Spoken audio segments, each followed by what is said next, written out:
Let's check all of the accessories that comes with the Blink Doorbell.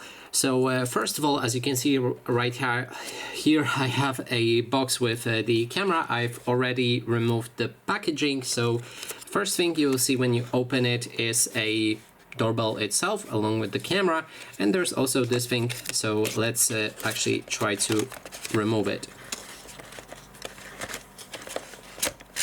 Okay, so this thing is gone. Then we can grab our camera. That's how it looks like. On the back you have the mount. Then there's a wall mount. All of the screws necessary to mount it to the wall. Also the electricity thing,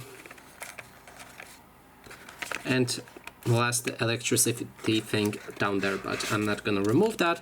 And here we will also get a batteries. So that is basically everything. Thanks so much for watching, and if you like this video, please consider subscribing.